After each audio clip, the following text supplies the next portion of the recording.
লিল্লাহি তাকবীর, লিল্লাহি তাকবীর। আল কোরআনের আলো, আল হাদিসের আলো, দুনিয়ার মুসলিম, সারা বিশ্বের মুসলিম।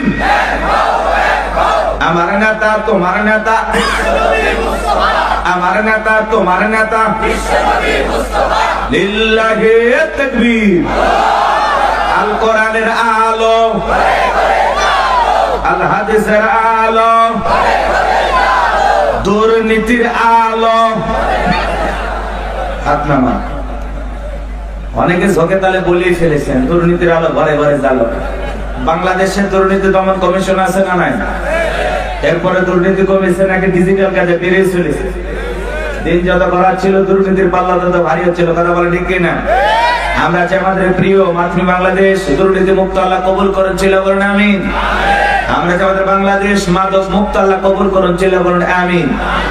আমরা চাই আমাদের বাংলাদেশ যৌতুক মুক্ত আল্লাহ কবুল করেছিল, বলুন আমিন। সম্মানিত ভাইরা আমার, ভূমিকা লম্বা কথা নয়, সরাসরি মূল আলোচনায় প্রবেশ করতে চাই। আমার ভাইরা অনেক কষ্ট করে আয়োজন করেছেন, বিশেষ করে আমাদের তরুণ উদ্যোক্তা, যিনি অনলাইন মিডিয়ার কল্যাণে অসংখ্য মানুষের কর্মস্থানের ব্যবস্থা করেছেন এবং আল্লাহ তাআলা তাকে অল্প বয়সে অনেক কিছু দিয়েছেন। হ্যাঁ, অত্যন্ত মেধাবী একজন তরুণ, আমাদের প্রিয় ভাই জনাব আল আমিন, আল্লাহর একজন বিশ্বাসী বান্দা। উনি এবং এলাকার তরুণ যুবকেরা, বিশেষ করে প্রবাসী ভাইরা, তারা সর্বোচ্চ দিয়ে চেষ্টা করেছেন এই বাগানটা সাজানোর জন্য। তাদের জন্য দিল থেকে দোয়া।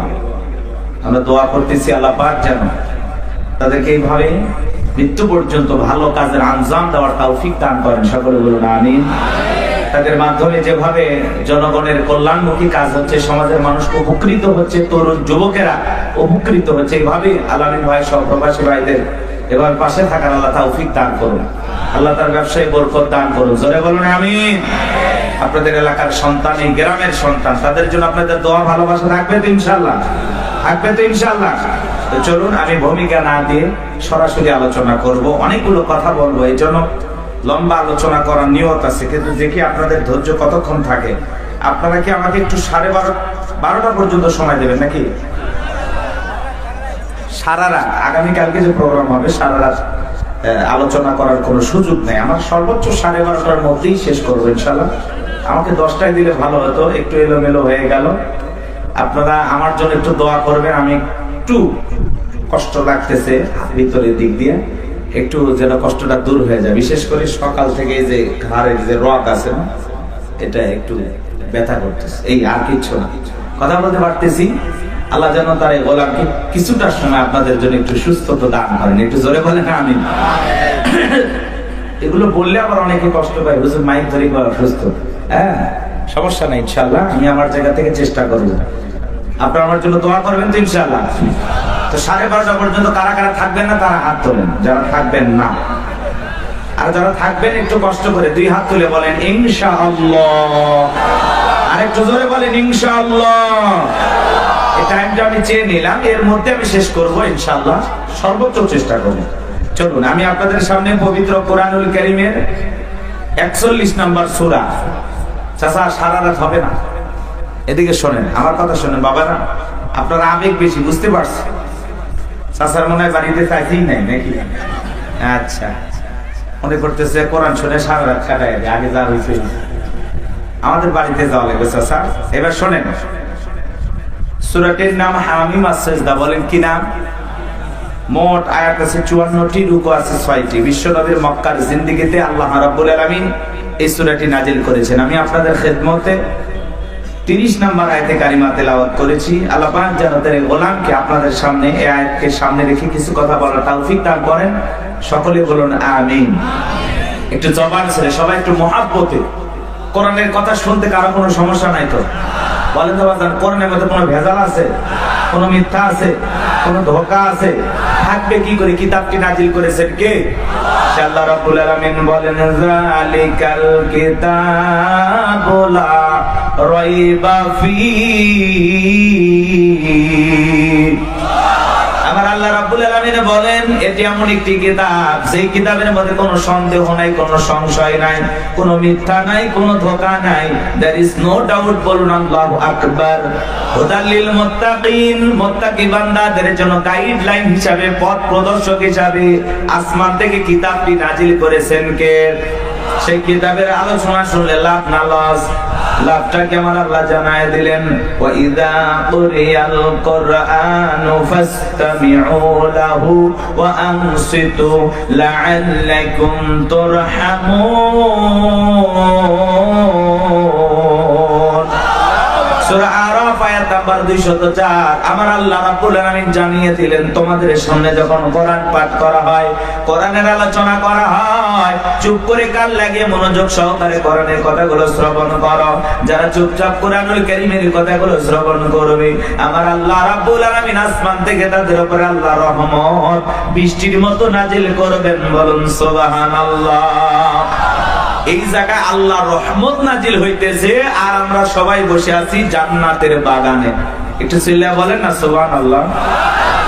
কষ্ট হচ্ছে? আমি করব ওয়াজ, আপনারা দেবেন আওয়াজ, জবাব দিবেন ঠিক ঠিক, আলোচনা হবে কমপ্লিট। শ্রোতাদের স্পিরিটে বারে বক্তার হিট, আলোচনা হবে জায়গা মতো ফিট। আগে বলতাম কিছু আছে প্যান্ডেলে, কিছু আছে অ্যাঙ্গেলে। এখন আর অ্যাঙ্গেলে না, যা বলবো সব ডাইরেক্ট। অ্যাঙ্গেলে বলার দিন শেষ, ডাইরেক্ট বলার বাংলাদেশ। কথা বলে ঠিক কি না? ও চাচা, ওটা বসা করেন কে? 12টা বাচ্চা বেটা মজা দেখার জন্য আসছে। এটি 116টা বসা করা যাবে না বাবা। ওঠার নিয়ত থাকলে বক্তা ওঠার আগে আপনি উঠে যাবেন। পরিবেশ নষ্ট করবেন না। আপনি উঠে গেলে আমার কষ্ট হয়। আপনি কেন উঠে যাচ্ছেন আমাকে বলে যান, আপনার দুঃখটাকে আমি শুনি। কথা বুঝতে পারছেন? আর ওয়াদা দিচ্ছেন না 12:30 পর্যন্ত থাকবেন, না হলে 12টা পর্যন্ত থাকেন। যতক্ষণ মনে চায় ততক্ষণ থাকেন, না বলে যাবেন না। একজন করে উঠবেন আর অনুমতি নেবেন যে হুজুর আমি কি যেতে পারি? চিল্লায় বলবেন, আমার ওয়াজ ভাই হয়ে যায়। আপনার চিল্লে নিতে আমি শুনবি। রাগ করতেছেন আমার কথা? কথা ভাষা করা যাবে না বাবা। কোন যুবক যদি ওঠে পেশাব করার অজুহাতে, আর ছবি মোবাইলে তুলে রাখবেন, পারলে ফেসবুকে ছেড়ে দিবেন। কথা কি বুঝতে পারছেন? 1-1.5 ঘন্টা পেশাব আটকাইতে পারেন না, পুরুষ হইল? আর বিয়ে হওয়ার কোনো সম্ভাবনা নাই। মেয়ে ঘুড়ি বানায় রাখবেন, তাহলে এরকম অসুস্থ ছেলের সাথে বিয়ে দেবেন। একটু ধৈর্য নিয়ে বসেন। কিসের পেশাব? রংপুরে ওয়াজ করলাম, এক মুরব্বী চাচা ভাই হুজুর ওয়াজ করেন তো, পেশাব লাগলে লঙ্গিত করেন। আমি চাচা মিয়া চাচি তো রাগ করবে, কয় না বাড়িতে যা বলবো হুজুর এমন ওয়াজ ধরা ধরছে, এত সুন্দর আলোচনা, ওঠার কোনো কায়দা ছিল না, জায়গাতে কাম শেষ। তো এরকম নিয়ত করে বসেন, 1-1.5 ঘন্টা আটকায় রাখেন। পেশাব জনিত যত রোগ আছে দোয়া করব আল্লাহ যেন সেই রোগগুলো থেকে আপনাকে মুক্তি দেয়। আর আমারই ছেড়ে যাবেন দোয়ার বদলে বললাম না। একটু ধৈর্য নিয়ে বসেন। রাগ করতেছেন? একটা তাকবীর দেন, লিল্লাহি তাকবীর। আর জবান ছেড়ে সবাই একটু মুহাব্বতে আমার সঙ্গে তেলাওয়াত করুন। আউযু বিল্লাহি মিনাশ শাইতানির রাজীম। বিসমিল্লাহির রাহমানির রাহিম।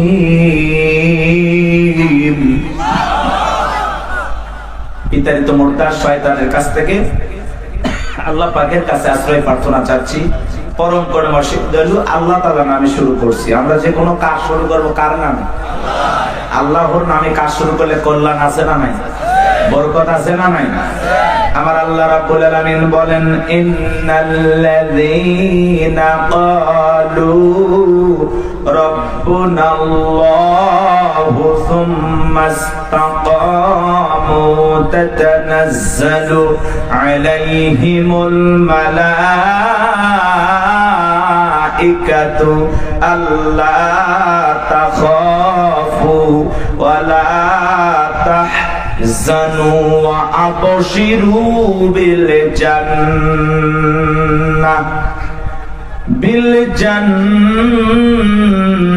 জান্নাতিল্লাতী কুনতুম তুআদুন।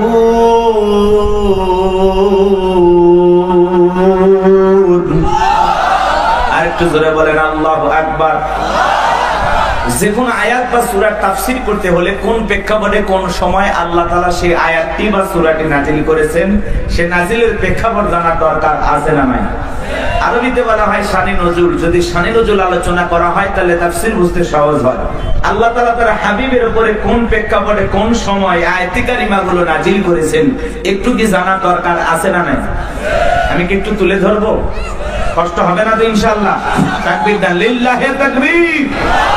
সম্মানিত ভাইয়েরা আমার, বিশ্বনবীর প্রিয় দুইজন মানুষ মাত্র 3 দিনের ব্যবধানে মারা গেলেন। চাচা আবু তালিব মারা গেলেন, আম্মা জান খাদিজাতুল কুবরা রাদিয়াল্লাহু তাআলা আনহা মারা গেলেন। দুইজন মানুষকে হারিয়ে ব্যথিত হৃদয় নিয়ে নবী চলে গেলেন তায়েফে কালেমার দাওয়াত দিতে। তায়েফের মানুষেরা নবীজির দাওয়াত গ্রহণ না করে নবীকে পাগল বলে পাথর নিক্ষেপ করা শুরু করলো। বৃষ্টির মতো নবীজির দেহের উপরে পাথর নিক্ষেপ করলো। বাজান, পাথর মারতে মারতে এক পর্যায়ে নবীজি জমিনের উপরে শুয়ে পড়লেন। এত পাথর মেরেছেন, পাথরের ভিতরে নবীজির শরীরটা ঢেকে গেছে। নবীর প্রিয় সাহাবী যায়েদ বিন হারেসা বলেন, আমি অনেক কষ্টে নবীজির দেহ থেকে পাথরগুলো সরায় ফেললাম। নবীজির যখন জ্ঞান ফিরে আসলো, নবী ডেকে বলে, যায়েদ, আমার একটু ওযু বানায় দাও, একটু নামাজ আদায় করব। হযরতে যায়েদ ডেকে বলেন, আমি যখন নবীজির পা মোবারক থেকে জুতা খুলতে গেলাম, আমি তাকায় দেখি নবীজির পায়ের ভিতরে রক্তগুলো জুতার উপরে জমা বেঁধে আছে। আমি অনেক কষ্টে নবীজির পা মোবারক থেকে জুতা খুললাম। নবীজি নামাজ আদায় করলেন। আসমান থেকে জিবরাইল এসে বলে, নবী, যে তায়েফের মানুষের আপনার দেহের উপরে পাথর নিক্ষেপ করেছে, একটা বার অর্ডার দেন গো নবী, পাহাড় চাপা দিয়ে তায়েফের মানুষকে জনমের মতো ধ্বংস করে দেওয়া হবে। আমার নবী দেখে বলে, ও জিবরাইল, তুমি যদি তায়েফের মানুষদেরকে পাহাড় চাপা দিয়ে ধ্বংস করে দাও, আমি কার কাছে কালেমার দাওয়াত পৌঁছাবো? আমি তায়েফের মানুষদেরকে মাফ করে দিলাম, ওরা না চিনে না চিনে আমাকে পাথর মেরেছে, আমার আল্লাহকে জানায়া দাও, আমার আল্লাহ যেন তায়েফের মানুষদেরকে মাফ করে দেন। কেমন দয়ার নবী, মায়ের নবী বাজান, প্রতিশোধ গ্রহণ করেন না, মানুষকে ক্ষমা করতে ভালোবাসেন। রাহমাতাল লিল আলামিন। নবী চলে আসলেন মক্কায়। 19 দিন পর্যন্ত আসমান থেকে আর জিবরাইল আসে না, নতুন কোন আয়াত বা সূরা নাজিল হয় না। কাফেররা সমালোচনা শুরু করে দিল, ও নবীর প্রিয় সাহাবীরা, কি ব্যাপার, তোমাদের নবী তো নতুন কোন আয়াত বা সূরা পাঠ করে আমাদেরকে শোনায় না, নাকি তার উপরে যে জিন ভর করেছিল সেই জিনটা বিদায় নিয়েছে? জোরে কোন নাউযুবিল্লাহ। দেখে বলে, নবীর সাহাবীরা, তোমাদের নবী তো নতুন কোন আয়াত বা সূরা পাঠ করে শোনায় না, নাকি তার আল্লাহ তাকে ভুলে গেছেন? জোরে কোন নাউযুবিল্লাহ। এইভাবে তারা সমালোচনা শুরু করলো। সাহাবায়ে কেরাম মনে মনে কষ্ট পায়, কিন্তু বিশ্ব নবীর কাছে যা কেউ প্রকাশ করতে পারে না।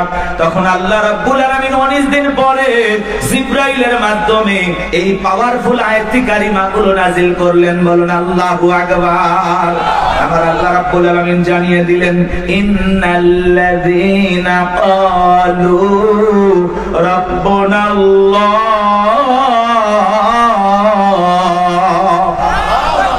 ইন্নাল্লাযীনা ক্বালু রাব্বুনাল্লাহ, নিশ্চয় যারা বলে আমাদের রব আল্লাহ, সুম্মাস্তাকামু, এই কথার উপরে যারা ইস্তিকামাত থাকে, অবিচল অটল থাকে, তাতানাজ্জালু আলাইহিমুল মালাইকা, আসমান থেকে তাদের উপরে আল্লাহর পক্ষ থেকে ফেরেশতা নাজিল হয়।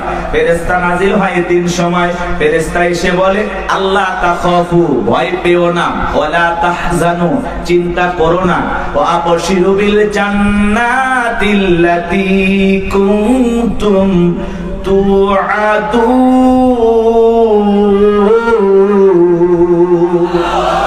যে জান্নাতের প্রতিশ্রুতি, যে জান্নাতের ওয়াদা তোমাদেরকে দেওয়া হয়েছে, সেই জান্নাত পেয়ে তোমরা আনন্দিত হও, সেই জান্নাত তোমরা গ্রহণ করো। বলুন আল্লাহু আকবার।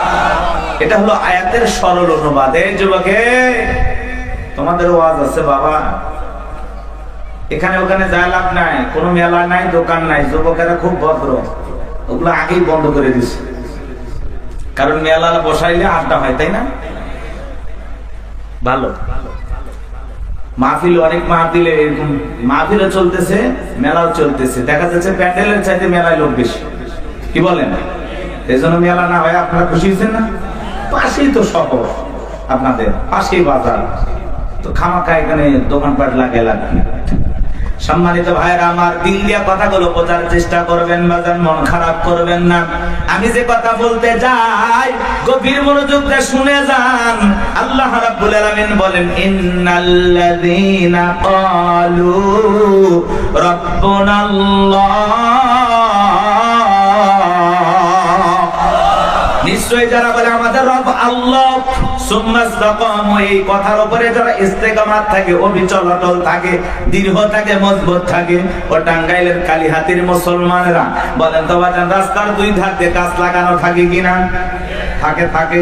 যখন আইলে আসে নার্গিস, হুদহুদ, সনিমিক, জাউমিথিলি, নানান ধরনের ঘূর্ণিঝড় যখন আসে বাজান, ওই সাইক্লোন ঘূর্ণিঝড়ে তুফানে দেখবেন অনেক গাছ ভেঙে রাস্তার উপরে পড়ে থাকে, আবার কিছু গাছ মজবুত ভাবে শিকড় নিয়ে দাঁড়িয়ে থাকে। এর নাম হলো সুম্মাস্তাকামু, ইস্তেকামাত থাকা, দৃঢ় থাকা, মজবুত থাকা।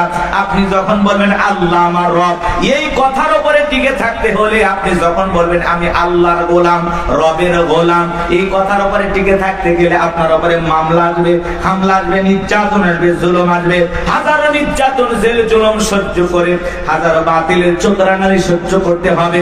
এমনকি হাসতে হাসতে ফাঁসির দড়িতে মুসলমান ইমানদাররা ঝুলবে, রবের গোলামেরা ঝুলবে, তারপরে কোন জালেম বেঈমানের কাছে মাথা নত করবে না। কথা বলেন ঠিক কিনা?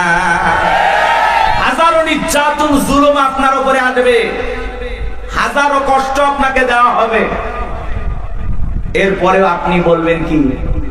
আমি আল্লাহর গোলাম। এই রবের পথে চলতে গিয়ে এই পথে ইস্তেকামাত থাকতে হবে, দৃঢ় থাকতে হবে, মজবুত থাকতে হবে। বাতিলের হাজারো ঝড় তুফান মোকাবেলা করতে হবে, হাজারো ষড়যন্ত্রের মোকাবেলা করতে হবে। সব সহ্য করার মতো শক্তি আপনার আমার থাকতে হবে। বাতিলের কথা পিছপা হয়ে গেলে, বাতিলের কথায় ঈমান হারা হয়ে গেলে, বলেন তো জান্নাত কি জুটবে? আপনি যদি বলেন আমি ঈমানদার, এই কথার উপরে টিকে থাকতে গেলে আপনার উপরে পরীক্ষা আসবে। কথা বলেন না কেন? জান্নাত মামুর বাড়ির ডাল না, গেলে এক গাবু খাইতে হবে, খাইতে দেবে। জান্নাতে যেতে হলে আপনাকে পরীক্ষা দিয়ে উত্তীর্ণ হয়ে জান্নাতে যেতে হবে। এজন্য আল্লাহ রাব্বুল আলামিন বলেন, আহাসিবান নাসু আইয়ুতরাকু আইয়াকুলু আমান্না ওয়া হুম লা ইফতানুন।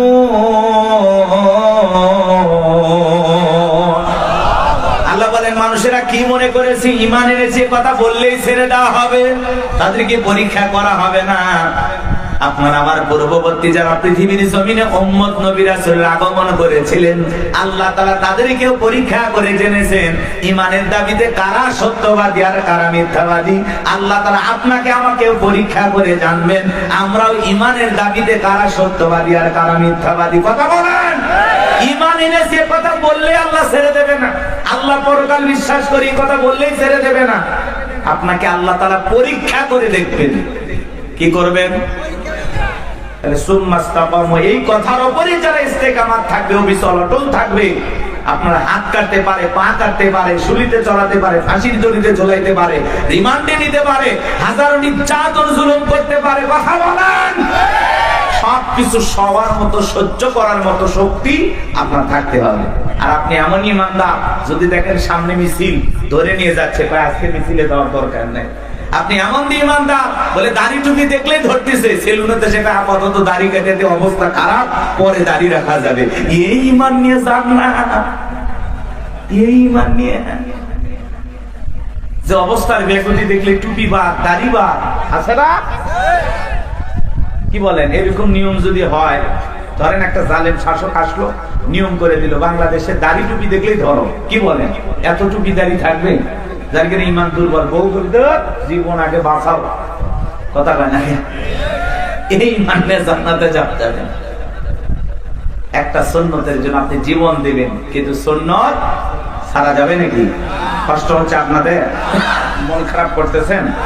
একটু আয়াতের গভীর যাই তো বুঝতে পারবেন। আমার আল্লাহ রাব্বুল আলামিন বলেন, ইন্নাল্লাযীনা ক্বালু রাব্বুনাল্লাহ, নিশ্চয়ই যারা বলে আমাদের রব আল্লাহ। ও টাঙ্গাইলের মুসলমানেরা, ডান হাতটা তুলে শাহাদাত আঙ্গুলে দ্বারা ইশারা করে আসমানের দিকে তাকায় বলেন তো আমাদের রব কি?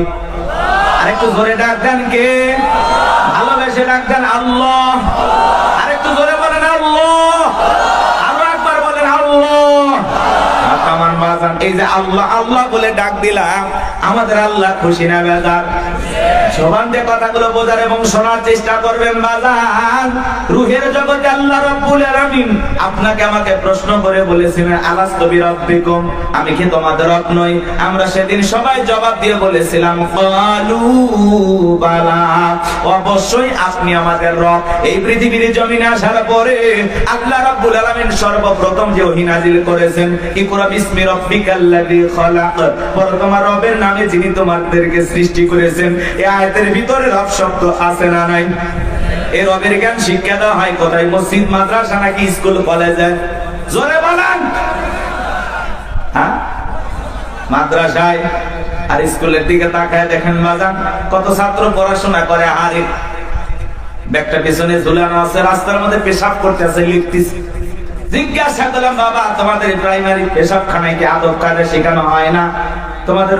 তোমাদের স্যারেরা কি একটু আদব কায়দা শিখায় না? দাঁড়ায় কেন পেশাব করতেছো? পয়সা পেশাব করতে পারো না? কয় হুজুর সে কথা বলবেন না, প্রাইমারি পেশাবখানায় যা দেখতেছি স্যারই তাই দাঁড়িয়ে থেকে পেশাব করে, যেমন দেখতেছে তেমন শিখতেছে। কথা বলেন ঠিক কি না? কত ছাত্র দেখবেন কলেজে পড়াশোনা করে, ইউনিভার্সিটিতে পড়াশোনা করে, পালসার গাড়ি নিয়ে ঘোরাফেরা করতেছে, রাস্তার মধ্যে হুন্ডাটা ব্রেক করে সেন্টার টান দিয়া কুকুরের মতো দাঁড়িয়ে থেকে পেশাব করে, বসেও না। এরকম অভদ্র মুসলমান আছে না নাই? শুধু পায়ের পার্থক্য, কুকুরের স্বভাব ঢুকে গেছে। কুকুরের পা চারটা, ওর পা দুইটা। কথা বলেন। আপনি মুসলমান দাবি করেন, 25, 30, 40 বছর বয়স হয়ে গেছে, পেশাব করেন দাঁড়াইয়া, লজ্জা শরম নাই আপনার? আবার পেশাব করে ওই জায়গায় রেখে দেয়, পানিও নেয় না, টিস্যু নেয় না, টপ টপ করে প্যান্টটা ভিজে যায়, কিছুক্ষণ পরে সুগন্ধি বের হয় নাকি? আহা, কপাল পরা মুসলমান। হাদিস শরীফের ভিতরে আসছে, পেশাব থেকে পবিত্রতা অর্জন না করার কারণে অনেক মানুষকে শুধু একটা কারণে কবরের আযাব, শাস্তি ভোগ করা লাগে। শুধু কবরে আযাব হবে কি কারণে?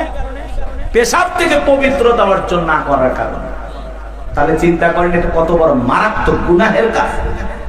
আল্লাহ আমাদের হেদায়েত দান করেন। বলেন তো বাজারে একটু পেশাব করে টিস্যু নেওয়ার দরকার আছে না নাই? এলেগুলো ব্যবহার করা দরকার আছে না নাই? খালি ওয়াজ শুনলে হবে না, আমল করা লাগবে। এক বেচারা আমল করার নিয়ত করছে, বাড়িতে যাওয়ার পথে হঠাৎ করে পেশাব করতে স্যার চিন্তা করতেছে, হুজুর বলছে পানি নাও, নাও টিস্যু নাও, নাহলে মাটি নাও, কিছু না হলে রাস্তার বালুতে হলে ঠেকা কাজ বাড়িতে হলে। তো চিন্তা করলো মাটি বালু কিচ্ছু নাই, কি করা যায়? পেশাব করতে করতে হুজুরের কথা মনে হয়েছে, আমলের নিয়তে রাস্তার বালু যা ছিল জড়াইয়া জায়গা মতো দিয়েছে, কিছু ছিল লাল পিঁপড়ে, ইঞ্জেকশন দেওয়া শুরু করছে। তখন বলতেছে, এই জন্য তো আমি হুজুরদের ওয়াজ ভালো লাগে না, সহ্য করি না, এই জন্য তাদের কথা আমল করি না। দোষ কি হুজুরের নাকি ওর আমলের? কথা বলেন না কেন? এরকম লোক আছে না নাই? আমার ভাইরা গভীর মনোযোগ দিয়ে কথাগুলো শুনবেন বাজান। ছোট্ট বাচ্চা মাদ্রাসায় পরে কি সুন্দর হুজুর পানি আগায়া দিল, দেখলেন না? কি সুন্দর টিস্যুটা আগায়া দেয়। ছোট্ট বাচ্চা কি সুন্দর বৈশা বৈশা পেশাব করে, দাঁড়াইয়া পেশাব করে না। ওই ছোট্ট মানুষ 7-8 বছর বয়স বাড়িতে যা মাকে সালাম দেয়, বাবাকে সালাম দেয়, পাড়া প্রতিবেশী দেখলে সালাম দেয়। কি সুন্দর তাদের ব্যবহার, চলাফেরা দেখে মায়া লাগে। সন্তানকে যদি মানুষের মতো মানুষ বানাইতে চান, মাদ্রাসায় পড়ানো ছাড়া বিকল্প কোন রাস্তা খোলা নাই। কথা বলেন ঠিক কিনা? সন্তানকে যদি আদবওয়ালা, আখলাকওয়ালা, চরিত্রবান বানাইতে চান, সর্বপ্রথম কোরআন হাদিসের জ্ঞান শিক্ষা দেন। কোরআন হাদিসের জ্ঞান দিয়ে অন্তরটা আলোকিত করেন, এরপরে ডাক্তার বানান, ইঞ্জিনিয়ার বানান, পৃথিবীর যেই সেক্টরে যাবে সেই জায়গাটাকে আলোকিত করবে। কথা বলে ঠিক কিনা? এজন্য সন্তানকে সর্বপ্রথম কোথায় দেবেন? এরপরে যেখানে ইচ্ছা সেখানে পড়াবেন ইনশাআল্লাহ। আমরা বলতেছি না আপনার সন্তানকে একেবারে হাফেজ, মুফতি, মুহাদ্দিস বানান লাগবে, এমনটা না। ডান হাতেরও দরকার আছে, বাম হাতেরও দরকার আছে, হুজুরেরও দরকার আছে, ইঞ্জিনিয়ার ডাক্তারেরও দরকার আছে। কথা বলেন। একটা নারীর সিজার করা লাগবে, আমি গোলাম রব্বানিকে দিয়ে হবে? কথা কয় না। লাগবে কি? ডাক্তার। আমি হুজুর কতটুকু পারি, একটা পানিতে ফু দিয়ে পানি ভরাই দিতে পারি, ও দিয়ে কাজ হইলে হইলো, না হইলো না হইলো। এখন ডাক্তারের দরকার আছে না? না, বিশাল একটা বিল্ডিং বানাবেন, কি লাগবে? কথা কয় না গো, সবই দরকার আছে। এজন্য আমরা বলতেছি না, কিন্তু যদি ছোটবেলায় মাদ্রাসায় পড়ে ডাক্তার হলে আদর্শ ডাক্তার হবে, ডাক্তার নামের কষাই হবে না যে কেসি গজ ভিতরে রেখে সিলাই করে দিলেন। কথাটা বুঝতে পারছেন? ওইরকম ডাক্তার হবে না। এই জন্য সন্তানকে মাদ্রাসায় ভরাইতে হবে। পারবো তো ইনশাআল্লাহ? সন্তানদেরকে দিন শিখাবো, ছেলে হোক মেয়ে হোক, সর্বপ্রথম কোরআন সুন্নাহর জ্ঞান তাদের ভিতরে ঢুকাবো। এটা অভিভাবক হিসাবে আমাদের দায়িত্ব। আর সন্তান যদি মাদ্রাসায় পড়ে, ওরে কি নামাজের ওয়াজ করা লাগবে? নাকি উল্টো এসে বাড়িতে বাবা মার কাছে নামাজের ওয়াজ করে, আব্বু আমারে মাদ্রাসায় পড়াও, তুমি নামাজ পড়ো না? আব্বু নামাজ পড়ো। আবার আমি হাফিজ হইলে আলেম বলবে, আলেম হইলে মানুষ বলবে দেখো ছেলে হাফিজ আলেম, বাবা নামাজ পড়ে না। এরকম বলে কিনা বলেন তো? কি মায়া লাগে। মারা এসে কয়, মা টিভি দেখা যাবে না, হুজুর বলছে নামাজ পড়তে হবে। মা সিরিয়ালের সামনে বসে সিরিয়াল দেখে, সন্তানের 2 দিনের কথা শুনে মা বলে টিভি বের করে দাও তো। ছোট্ট বাচ্চা মাদ্রাসায় বসে আমারে শাসন করে। কথা বলে, আপনার ঘরটা মানে আলোকিত হয়ে যায়, সুন্দর হয়ে যায়। ওই যে বিশ্ববিজয় একজন হাফেজ তো কি, তার মারা গেল অল্প বয়সে, বাবা জানা যায়, তারা বলতেছে আমার ছেলে দেখলাম নিঃশ্বাসটা ত্যাগ করতেছে, তখনও কোরআন তেলাওয়াত করতেছে। সুবহানাল্লাহ। বলে আমি আমার বাবা আমার ছেলে যে কাপনে মোড়া না, আমি আফসোস করতেছি না তো, আল্লাহ যে কয়দিন হাত দিছে নিয়ে গেছে, আমি আফসোস করবো কেন? আমার ছেলে তো ঘুমাইছে, আমি আফসোস করি নাই। দেখেন বাবার কতটা ধৈর্য, কারণ একটা হাফেজ সন্তান, বিশ্ববিজয়ী হাফেজ ছিল। কথা কি বলছেন? পিএসবি কোরআনের আলোর চ্যাম্পিয়ন ছিল। মাশাআল্লাহ বলেন, এমন একটা সন্তান আমাদের দরকার। আমাদের দরকার বিশ্ব চ্যাম্পিয়ন হওয়া হাফেজ আলেম। কথা বলেন, কথা বলেন। ক্রিকেটার নাই, ফুটবল বানায় লাভ নাই, সুপারস্টার গায়ক বানায় লাভ নাই।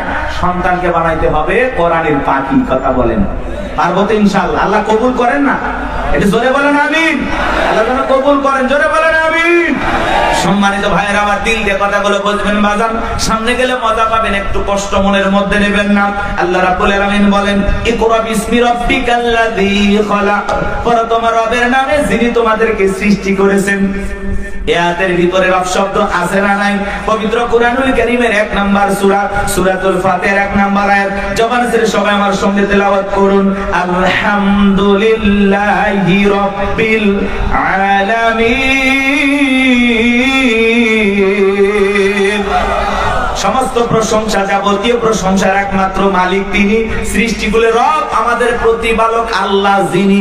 আপনি আমি যখন রুকুতে চলে গেলাম, কি তাসবিহ পাঠ করলাম? সুবহান রাব্বিয়াল আযীম, সুবহান রাব্বিয়াল আযীম। রব শব্দ আছে না নাই? এরপরে রুকুতে দাঁড়ানোর সময় কি বলি? সামিআল্লাহু লিমান হামিদা, রব্বানা লাকাল হামদ। রব শব্দ আছে না নাই? এরপরে যখন সিজদায় মাথাটা নত করি, কি তাসবিহ পাঠ করি? সুবহান রাব্বিয়াল আ'লা, সুবহান রাব্বিয়াল আ'লা।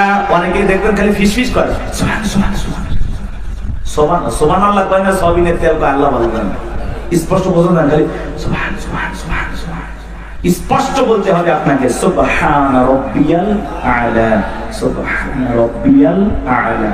এরপরে যখন বাজান সালাম ফিরানোর পরে হাত তুলে মুনাজাত করি, আল্লাহর কাছে কি দোয়া করি? রাব্বানা আতিনা ফিদ দুনিয়া হাসানাতাও ওয়া ফিল আখিরাতি হাসানাতাও ওয়া কিনা আযাবান নার। সূরা বাকারা 201 নম্বর আয়াত। আল্লাহর কাছে ডেকে বললাম, হে আমাদের রব, আমাদেরকে দুনিয়ার কল্যাণ দান করো, ওই আখিরাতের কল্যাণ দান করো, ওই কঠিন জাহান্নামের আগুন থেকে আমাদের মুক্তি দাও। তাহলে ইহকাল পরকালের কল্যাণ দেওয়ার মালিক কে? জাহান্নামের আগুন থেকে বাঁচানোর মালিক কে? পবিত্র কুরআনুল কারীমের ভিতরে 114টা সূরা আছে। সর্বশেষ যে সূরা, সূরাটির নাম হলো নাস, তার 1 নাম্বার আয়াত, কুল আউযু বিরাব্বিন নাস। আয়াতের ভিতরেও রব শব্দ আছে না নাই? এ বাজান গো আমার, আপনি আমি যেদিন মারা যাব, মসজিদের মাইকে যেদিন এলান জারি হবে, এই গ্রামের অমুক ব্যক্তি বেঁচে নাই, ইন্না লিল্লাহি ওয়া ইন্না ইলাইহি রাজিউন। আপনার আমার মৃত্যুর সংবাদ শোনার পরে স্ত্রী কেঁদে বলবে স্বামী নাই, ছেলে কেঁদে বলবে বাবা নাই, মেয়েটা কেঁদে বলবে বাবা নাই, পিতা মাতা বেঁচে থাকলে বলবে কলিজার ধনটা হারাইলাম। আত্মীয় স্বজন সবাই আপনার আমার জানাজায় আসবে শেষ বিদায় দেওয়ার জন্য। বাজান আমার, ওই দামি বিল্ডিং বানাইছেন, দামি বাথরুম বানাইছেন, কোথাও আপনার জীবনের গোসলটা হবে না।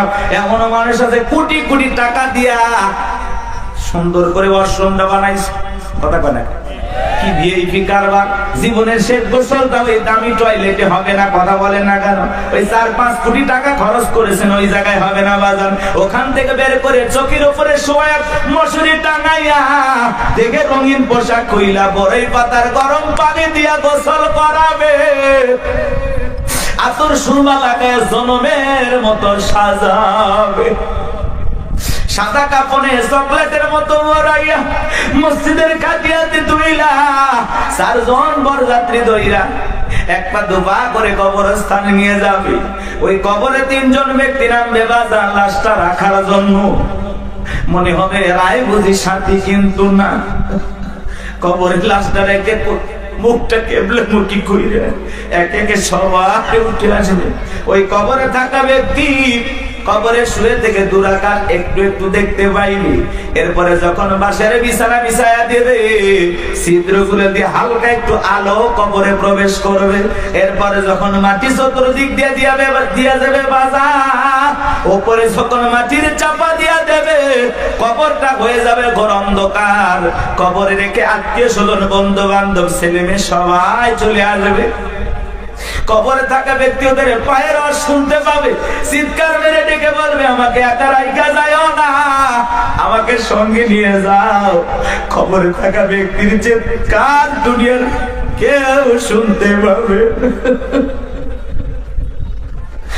আমার নবী বলেন যে কবরে চলে গেল তার চাইতে অসহায় আর কেউ নাই।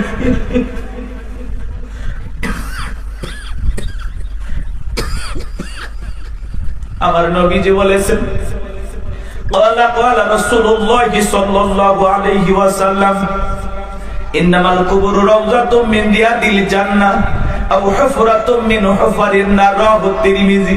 নবীজি বলেন, যে ব্যক্তির আমল ভালো, মৃত্যুর সঙ্গে সঙ্গে আল্লাহ রাব্বুল আলামিন তার কবরটাকে জান্নাতের বাগান বানিয়ে দেবে। আর যে ব্যক্তির আমল খারাপ, আও হুফরাতুম মিন হুফারিন নার, তার কবরটা হবে জাহান্নামের আগুনের গর্ত। আমার নবী এক জায়গায় বসা, জিবরাইল এসে বলে, নবী গো, এই মুহূর্তে একটা আওয়াজ হলো, আপনি কি শুনতে পাইছেন? আমার নবী বলে, হ্যাঁ শুনতে পাইলাম। জিবরাইল বলে, নবী, আজ থেকে 70 বছর আগে আল্লাহ রাব্বুল আলামিন জাহান্নামের গর্তের মুখে একটা পাথর ছেড়ে দিয়েছে, এই মাত্র জাহান্নামের তলদেশে গিয়ে পাথরটা পৌঁছাইলো। চিন্তা করেন বাজার, একটা পাথর ছেড়ে দিলে যদি 70 বছর সময় লাগে, আল্লাহ না করুক আপনার আমার গুনাহের কারণে, অপরাধের কারণে আসমানের জমিনের মালিক আল্লাহ যদি বেজার হইয়া একবার জাহান্নামের আগুনের গর্তে ফেলে দেয়, আপনার আমার বাঁচার কিন্তু কোনো উপায় নাই। যেই জাহান্নামে এখন দুনিয়ার আগুনের চাইতে 70 গুণ বেশি পাওয়ার, একবার যদি কারো থেকে জাহান্নামের আগুন লেগে যায়, মনে হয় কলিজাটা পুরে ছাই হয়ে যাবে। এ বাজার, নবীর প্রিয় সাহাবী হযরত ওসমান কবর থেকে অঝরে চোখের পানি ছেড়ে দিয়ে কান্না করতেন। সাহাবায়ে কেরাম ডেকে বলে, ভাই আপনি কবর থেকে কেন অঝরে কান্না করেন, কি হয়েছে আপনারা বলেন? হযরত ওসমান ডেকে বলেন, প্রত্যেকটা মানুষের প্রথম মঞ্জিল, প্রথম ঘাঁটি, প্রথম স্টেশন হলো এই কবর। এই কবরের ভিতরে 3টা প্রশ্ন করা হবে, যে সঠিক উত্তর দিতে পারবে তার মিজান ফুলসিরাতে কোনো টেনশন নাই, কিন্তু যে উত্তর দিতে পারবে না তার কিন্তু বাঁচার কোনো উপায় নাই। জান্নাতের সার্টিফিকেট প্রাপ্ত সাহাবী কবরে দেখে কান্না করে। ভালো করে বুঝবেন, দুনিয়ার থাকতে জান্নাতের কি পাইছে? কথা বলেন ভাই, কথা বলেন। সেই মানুষ কবর দেখলে অঝরে কান্না করেন। মাঝে মাঝে হযরত ওসমান এত কান্না করতেন, কবরস্থানের পাশে তিনি অজ্ঞান হয়ে পড়ে থাকতেন, জ্ঞান হারিয়ে ফেলতেন। আর আমরা সকালে কবর দেয়, বিকেলে যা তাস খেলে, জুয়া খেলে। সকালে কবর দেয়, বিকেল বেলা যায় মা বোনেরা খেয়ার করে, মানে যে লাকড়ি করে আছে না, পাতা ঝাড় দেয়, পাতা ঝাড় দেয়, কঞ্চি টঞ্চি থাকে না, ওগুলো ঝাড় দিয়ে পরিষ্কার করে নিয়ে আসে। ভয় নাই। আগে নতুন কবর দেখলে মানুষ দুই একদিন ভয় পাইত। কথা বলে আগের মানুষের কথা বলতেছি। আর এখন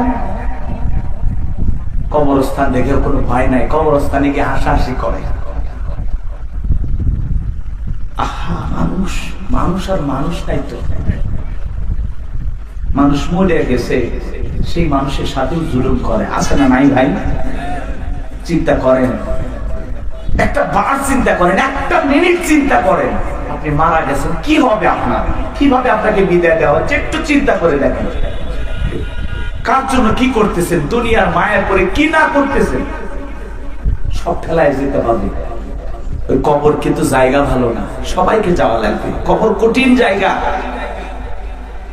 যার আমল ভালো, কবর তার সাথে ভালো আচরণ করবে। যার আমল খারাপ, যুবক, দুনিয়াতে গান বাজাইছো না, বক্স নিয়ে এসে ডিক ডিক আওয়াজ দিয়া, কবরে যাও।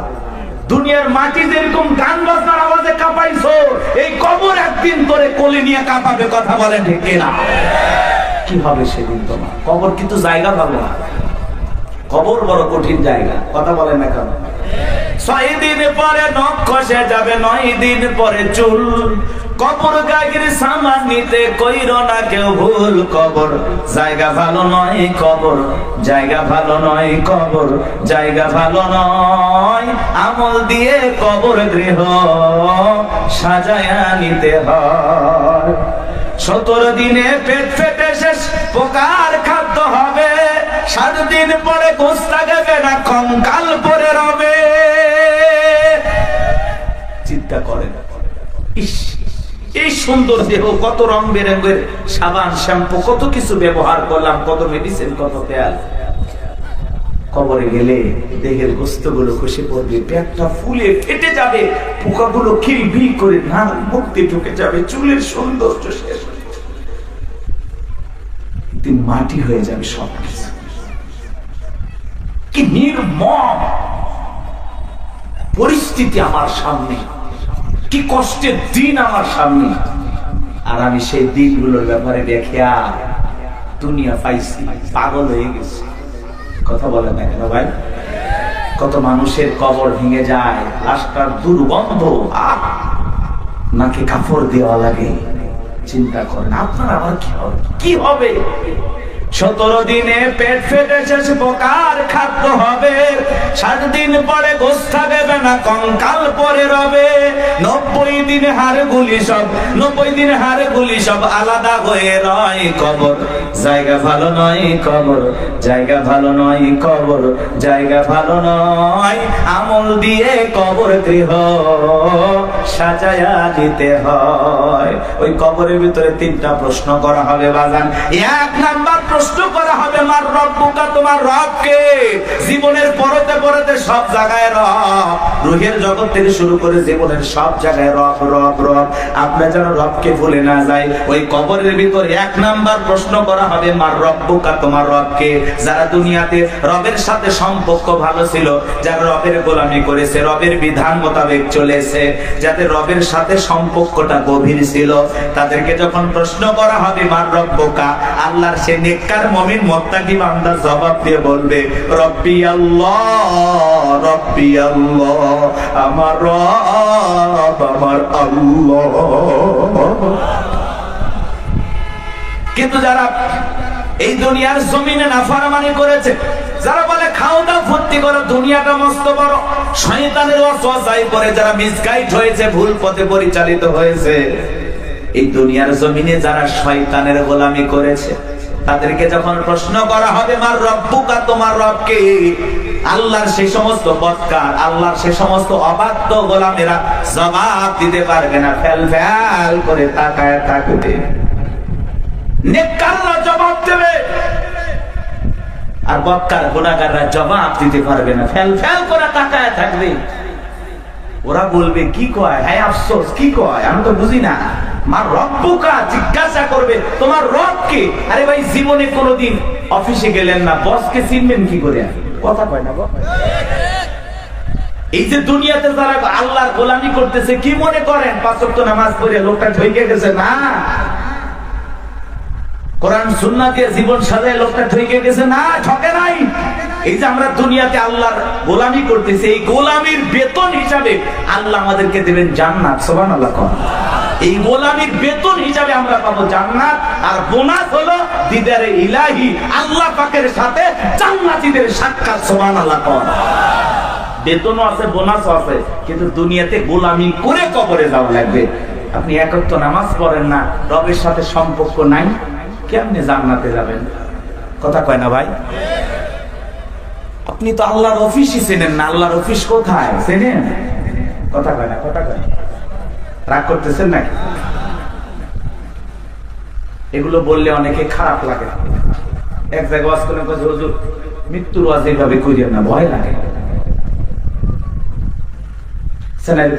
হুজুর আমার প্রচুর মৃত্যুর কথা স্মরণ হয়, আমার এত মৃত্যুর কথা ভয় লাগে, মাঝে মাঝে তো আমি মসজিদে মৃত্যুর ভয়ে ঢুকি না। আমি এটা আবার কেমন কথা কয় হুজুর, মসজিদে ঢুকতে যদি লাশ বহনে খাটিয়া, এইটা দেখে আমার এত ভয় লাগে, এই ভয়ে আমি মসজিদে যাই না। এটার নাম কি মৃত্যুর ভয়? কথা বলে না ভাই। কিছু মানুষ আছে কবর করে, বলে না যে আমি 70টা কবর করছি হুজুর, 80টা কবর করছি। আবার পাশের আর একজন লোক কয় হুজুর যে কবর খোঁড়ার কথা বলতেছে, ও আবার যার কবর করে, যে মানুষটা মারা যায় তার ছেলে মেয়েকে বলে, এই তোমার বাবার যে কবর খুললাম 2 প্যাকেট সিগারেট তো দিলে না। ও যদি 80 লক্ষ কবর করে, কবর কি, কবরে কি হতে পারে এই বুঝ কি আর দিলের ভিতরে আসবে ভাই? কথা বলেন, আসবে? আমাদের অবস্থাটা এমন হয়ে গেছে, কিসের আমল করব হুজুর? দুনিয়া তো মস্ত বড়, রং তামাশায় আসি ব্যস্ত, রঙিন চশমায় দুনিয়ার সব চাকচিক্য সুন্দর লাগতেছে, একটু গান বাজনা, আমোদ প্রমোদ, হইহুল্লা। কথা কয় না কেন? হাজি মানুষ হজ করে আসছে, নাক নির্বিয়া, বক্স বাজতেছে, কন্ট্রোল করতে পারে না, হাজি পর্যন্ত ডান্স দিয়ে করছে লঙ্গি ডান্স। হাজি হাজি হক করে আসছে। কথা বাস্তব না অবাস্তব? মিথ্যা না সত্য? এরকম আছে না? মানে আবেগের ঠেলায় আমরা গুনাহ করতেছি, গুনাহ নাকি আবেগে হয়ে যাচ্ছে। আল্লাহ এরকম আবেগ থেকে আমাদের হেদায়েত দান করেন। এটা জোরে বলেন আমিন। কষ্ট পাচ্ছেন আপনারা? তাহলে কবর 1 নাম্বার প্রশ্ন, মার রব্বুকা, তোমার রবকে উত্তর দিতে পারবে তারা, আল্লাহর মুমিন মুত্তাকি নেককার বান্দা যারা। উত্তর দিতে পারবে না কারা? আল্লাহর গুনাহগার বদকার অবাধ্য গোলাম যারা। কথা বলে ঠিক কিনা? তাহলে আমরা নেক আমল করে আল্লাহর প্রিয় গোলাম হয়ে কারা কারা কবরে যেতে চায় হাত তুলে দেখান।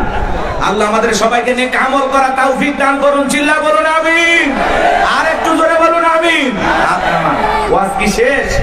এবার দেখেন খেলাটা কোন দিকে যায়, এদিকে খেয়াল করেন। কষ্ট পাইছেন? এই যে হেদায়েতের উদ্দেশ্যে 2-4 মিনিট কথা বললাম, এইবার চলেন। আল্লাহ রাব্বুল আলামিন বলেন, ইন্নাল্লাযীনা ক্বালু রাব্বুনাল্লাহ, নিশ্চয়ই যারা বলে আমাদের রব আল্লাহ। আমাদের রব কে? জোরে বলেন না ভাই, একটু চিল্লা বলেন আল্লাহ। এই পৃথিবীর জমিন আল্লাহ যখন কাউকে জিরো থেকে হিরো বানায়, চাওয়ালা থেকে প্রধানমন্ত্রী বানায়, আর মুসলমান জবাই করে। কথা বলে না কেন ভাই? বাংলাদেশে ডক্টর জাকির নায়েক আসবে, ভারতের টেনশন আসবে, আমাদের দেশে আর টেনশন করে ভারতের লোকেরা। কথা বলে না কেন? অনেক উদ্বেগ, তারা বিভ্রান্তিকর বক্তব্য ছড়াচ্ছে যে ডক্টর জাকির নায়েক আসলেই বাংলাদেশে গ্রেফতার করা হয়। অতই সহজ। বাংলাদেশের মানুষকে তো চেনেন না, ধুতি নিয়ে যাইতে পারবেন না। কথা বলে না, কথা বলে না। বাংলাদেশে ডক্টর জাকির নায়েক আসবে, তাকে প্রায় 1 মাসের এই দেশে সফর করার অনুমতি দেওয়া হয়েছে। বিভিন্ন জায়গায় তিনি বিভিন্ন প্রোগ্রামে অংশগ্রহণ করবেন ইনশাআল্লাহ। একজন দিনের দায়ী, সারা দেশে সারা পৃথিবীতে যার পরিচয় পরিচিতি আছে। ভারতের তার বক্তব্যের শুনে অসংখ্য মানুষ কালেমা পড়ে মুসলমান হয়েছেন। সেই মানুষটা যদি এই দেশে আসে, আমাদের কোনো সমস্যা আছে ভাই? আমরা মুসলিম হিসাবে খুশি, তাকে ধন্যবাদ জানাই। ডক্টর জাকির নায়েককে আমরা সাদরে গ্রহণ করব, লাল গালিচার সংবর্ধনা দেব। কথা বলে ঠিক না? আর এই দেশে যদি কোনো কারণে কোনো ষড়যন্ত্র বা বিতর্কের কারণে যদি ডক্টর জাকির নায়েক বাংলাদেশে না আসতে পারে, তাহলে বুঝে নেবেন বর্তমান সরকারে যারা আছে এদের ভিতরে ভারতের দালাল আছে। উনি আসবেন, সমস্যা কি? মুসলিম একটা দেশে একজন দাঁড়ি আসতে পারবেন? ডক্টর জাকির নায়েকের অসংখ্য লেকচার আপনারা শুনেছেন, আলোচনা শুনেছেন। ভালো লাগে না? ভালো লাগে না? চমৎকার কথা বলেন। ভারত সরকার তার টিভি চ্যানেল বন্ধ করে দিয়েছেন, তাকেও দেশ থেকে বিতাড়িত করেছেন। এখন তিনি বিভিন্ন দেশ সফর করেন, বিভিন্ন দেশে থাকেন। আলহামদুলিল্লাহ, আমাদের দেশও আসবেন তারই ধারাবাহিকতায়। আলহামদুলিল্লাহ, আমরা গ্রহণ করবো। উনি আসবেন, ঘুরিয়ে ফিরে চলে যাবেন, সমস্যাটা কোথায়? এটা ভারতের মাথা ব্যথা দরকার আছে? আমাদের দেশে আমরা ডক্টর জাকির নায়েককে নিয়ে আসবো নাকি খানায় খাবার ইমামকে নিয়ে আসবো, সেটা ভারতের কাছ থেকে শোনা লাগবে। ভারতের কথা আমরা চলি, এই জন্য আমরা বলেছি আমরা বারবার রক্ত দিয়ে দেশকে স্বাধীন করেছি। আমরা না হতে চাই ভারতের গোলাম, না হতে চাই আমেরিকার গোলাম, আমরা সবাই আল্লাহর গোলাম। এটা আমাদের জীবনের সবচেয়ে বড় পরিচয়। আমরা কার গোলাম?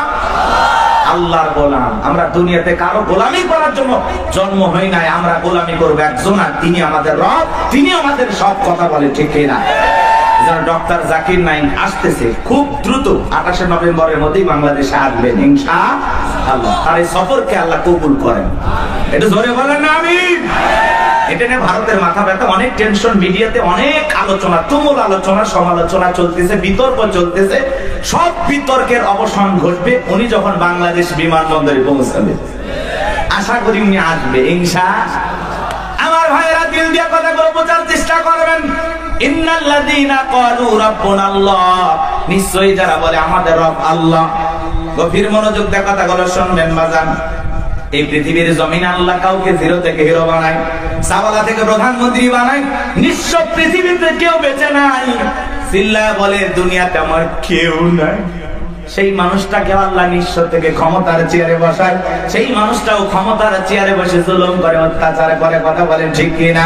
এই পৃথিবীর জমিনে এরকম একজন জালেম ছিল ভবঘুরে, যে নিজেকে আনা রব্বুকুমুল আলা বলে দাবি করেছিল, নিজেকে প্রভু বলে দাবি করেছিল, খোদা বলে দাবি করেছিল, রব বলে দাবি করেছিল। এ ছিল একটা ভবঘুরে যুবক। ভবঘুরে যুবক মানে বোঝেন না? যারা ইয়াবা, ফেনসিডিল, গাঁজা, মদ খায়া গাছক ধাক্কা মারে, ভাই ভাইজান সাইদ দেন, আছে না? না বাড়িতে যা বলে বউ দরজা খোল, কথাকে বোঝেন নাই? বউ যখন দরজা খুলে দিয়েছে, কয় মা এত দেরি করলি কেন? বউ তখন দিকে বলে কি ব্যাপার, আমার মা কইলি কেন? কয় আজকে একটু বেশি মাল খাচ্ছি। তুই মা না বউ বুঝতে পারতেছি না। এরকম মাতাল আছে না নাই? কিছু কিছু ছেলে পেলে আছে, সন্ধ্যা হলেই ঘরে দরজা বন্ধ করে জিকির করে, ইজ্ঞাবা ইজ্ঞাবা ইজ্ঞাবা। মা বাবা চিন্তা করে, বাবা এটা কিসের ট্যাবলেট, জ্বর সর্দি গলা ব্যথা, করে কিচ্ছু বোঝার দরকার নাই, টাকা দে নইলে তোর মাথা ভাড়াবো। এরকম ইয়াবা খোর আছে না নাই? যারা ইয়াবা খায়, ফেনসিডিল খায়, গাঁজা মদ খায়, যুবক রে, সমাজের মানুষ তাদেরকে নেশাখোর বলে, টোকায় বলে। যারা নেশা করে তাদেরকে মানুষ ভালো চোখে দেখে না। সে ভালো সন্তান হতে পারে না, ভালো স্বামী হতে পারে না, ভালো বাবা হতে পারে না। নিঃস্ব করে সে সবাইকে। কথা বলে, নিশা করে না, তার পরিবারকে নিঃস্ব করে। এই জন্য হাতে পায়ে অনুরোধ করে বলে যায়, যুবক নিশা দ্রব্য পান করা যাবে না, মাদক সেবন করা যাবে না।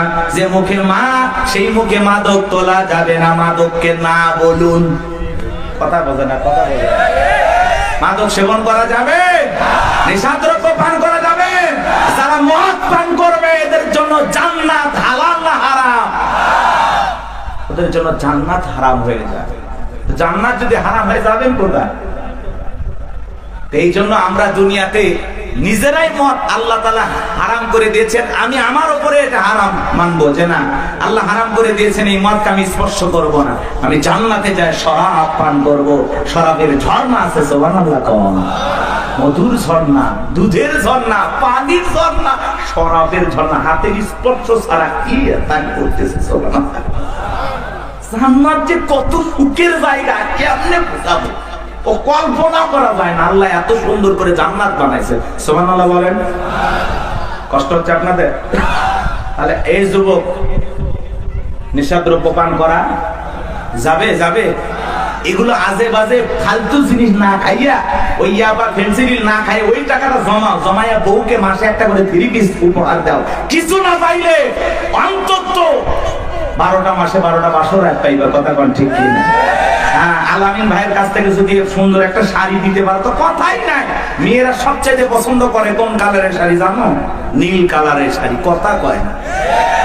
হ্যাঁ, নীল কালারের শাড়ি বউরে কিনে দেবেন, যদি আপনার বউ বেজার হয় টাকা আমি দেব। কথা কয় না, কথা কয় না। এই কালারটা মেয়েরা সবচেয়ে চয়েস করে বেশি। যদি পারেন আলামিন ভাইয়ের সাথে যোগাযোগ করে একটা শাড়ি খালি দিয়ে দেখেন, ওই দিন বইয়ের ব্যবহার দেখে সারা জীবন আপনার মনে থাকবে। কথা বলে ঠিক কিনা? এই জন্য আজে বাজে জিনিস না খাইয়া ওই টাকা জমাইয়া বউ বাচ্চার কাপড় কিনে দেব, ওদের মুখে হাসি ফোটাবো ইনশাআল্লাহ। কোন কোন যুবক আছো মাদক দ্রব্য স্পর্শ করবা না, মাদক নিজের উপরে হারাম করবা, হাত করো। জীবনে কোনোদিন স্পর্শ করবো না ইনশাআল্লাহ। আজকের এই জান্নাতের বাগান থেকে ওয়াদা দিলাম যে আল্লাহ আমরা জীবনে কোনোদিন নিষাদ্রব্য স্পর্শ করবো না। দয়া করে তোমার জান্নাতের শরাবের নহরটা একটু আমার জন্য বরাদ্দ রেখো। এটা যদি কন্যা আমিন। আপনার আমার ভাইয়েরা, এই ফিরাউন ছিল একটা ভবঘুরে যুবক, এর নাম ছিল কাবুস, বলকে বলা হতো। কিপ্তিদের তরফ থেকে নাম ছিল রামসিস। মিশরের বাদশাহর পূর্ববাদী নাম হলো ফিরাউন। সংক্ষিপ্ত ঘটনা 2-1 মিনিটে বলে সামনের দিকে যাবো বা জানবো। আমার এসে গেল সর্বপ্রথম মিশরে যাওয়ার পরে বাজান সর্বপ্রথম হলো তরমুজের ক্ষেতের লেবার। কিছুদিন লিবারি করলেন, ওই দেশে সরকারি গোরস্থানের দারোয়ান লাগবে। ঢোল পিটায় খবর দেওয়া হলো, হাজার হাজার মানুষ লাইনের মধ্যে দাঁড়িয়ে গেছে গোরস্থানের দারোয়ান হওয়ার জন্য। 1-2 জন ইন্টারভিউ দিতে দিতে যখন ফিরাউনের পালা, ডেকে বলে বাদশাহ বুক ভরা আশা নিয়ে বিদেশ থেকে আপনার কাছে এসেছি, যদি চাকরিটা দেন উপকৃত হব। এমন ভাবে কথাগুলো উপস্থাপন করলেন, বাদশার মায়া লাগে গেল। বলে আপনার সাথে ভালো মানুষ মিশরে আর কেউ নাই, বুক ভরা আসামে ভিনদেশ থেকে আসছি, পরিবার পরিজন আছে, দয়া করে যদি চাকরিটা দেন সারা জীবন আপনার প্রতি কৃতজ্ঞ থাকবো। এমন ভাবে কথাগুলো বললেন, কথা আছে দুষ্ট লোকের মিষ্টি কথা। বাদশার ভালো লেগে গেল। বাদশা ডেকে বলে ইন্টারভিউ বন্ধ করো, এই কাবুস নামের ছেলেটাকে মিশরের সরকারি গোরস্থানের দারোয়ানের চাকরিটা দেওয়া হলো। এইবার সরকারি গোরস্থানের দারোয়ানের চাকরি পাওয়ার পর ফিরাউন চিন্তা করে বাদশা প্রতি মাসে বেতন দিবে, ঠিক আছে, কিন্তু এই টাকাতে চলবে না, আমার সাইড ইনকাম করা দরকার। এইবারে যারা লাশ দাফন করতে আসে ওদেরকে ডেকে বলে শোনো, লাশ প্রতি 1 করে দিরহাম যদি দাও লাশ দাফন করতে দেব, না হলে লাশ দাফন করতে দেব না। জনগণ টেনশনে পড়ে গেল, 1 দিরহামের জন্য বাদশার দরবারে বিচার নিয়ে যাব, লাশ পয়সা বলে শেষ হয়ে যাবে, যদি পাই 1 টাকাই ছেলেটাই পাক। এই কথা ভেবে জনগণ 1 করে দিরহাম ফিরাউনকে দেওয়া শুরু করলো। আপনারা বলেন তো বাংলাদেশের মানুষের নাম কি? ঘুষ। ঘুষ কথা কয় না, 1 টাকা হইলে ওইটা কি ঘুষ। এটা কিন্তু বাংলাদেশে না, আছে আছে আছে।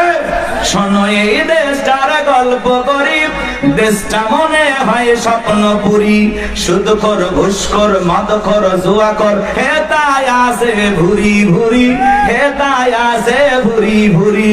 এ দেশে অসৎ কামাই কেউ করে না, তবে ঘুষের টাকা পেলে কেউ তো ছাড়ে না। টেবিলের নিচ দিয়ে হাত বাড়িয়ে কালো টাকাটা নেই সারিয়ে, টেবিলের নিচ দিয়ে হাত বাড়িয়ে কালো টাকাটা নেই সারিয়ে। করছে ওরা বড় দেশের চুরি, করছে ওরা বড় দেশের চুরি। শোনো এ দেশটার গল্প করি, আছে না নাই? আমার ভাইয়েরা 1 করে দিরহাম জনগণ দেওয়া শুরু করলো। আল্লাহ রাব্বুল আলামিন ওই সময় একটা মহামারী দিল। 2020 সালে আল্লাহ তাআলা আমাদেরকে একটা মহামারী দিয়েছিলেন, ধরো না ছুঁয়ো না, নাম হলো করোনা। করোনা রোগের আক্রান্ত হয়ে বাবা মারা গেছে, ছেলে বাবার লাশটাও দেখতে যায় নাই, বাবার কবরে মাটিও দেয় নাই।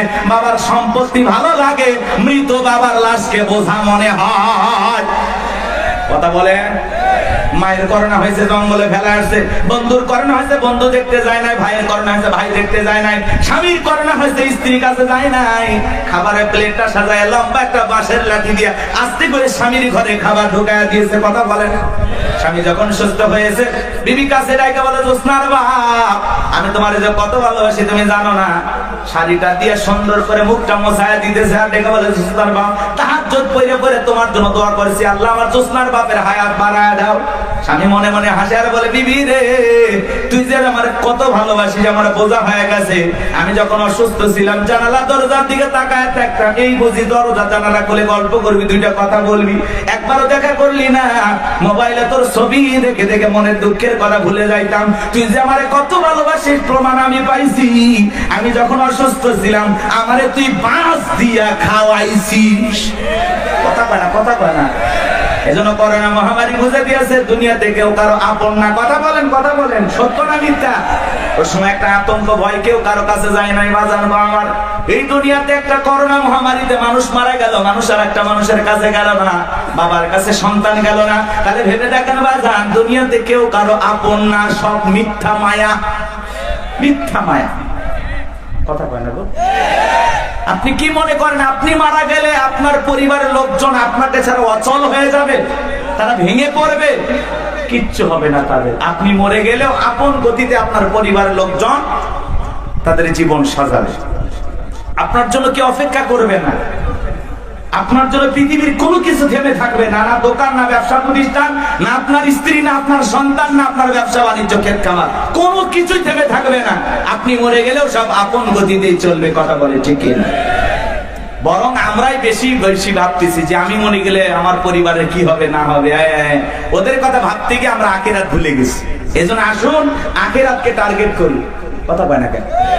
আখিরাতকে টার্গেট করি, এর মধ্যে দুনিয়া যতটুকু হয় হইলেও আলহামদুলিল্লাহ, না হইলে আলহামদুলিল্লাহ। কথা বলেন ঠিক না? কিন্তু বেশি দুনিয়াকে টার্গেট করলে আখিরাত আমাদের কাছ থেকে দূরে সরে যাবে। এজন্য আমরা দুনিয়া টার্গেট করব না, আখিরাত। আমাদের কার প্রয়োজন বেশি? আল্লাহকে প্রয়োজন দরকার না? তাহলে আখিরাতকে টার্গেট করতে হবে। এই পৃথিবীতে আল্লাহ হলো আমাদের সবচেয়ে আপন। স্ত্রী বলেন, সন্তান বলেন, সবাই স্বার্থ, স্বার্থ, স্বার্থ ছাড়া কেউ আপনাকে চেনে না।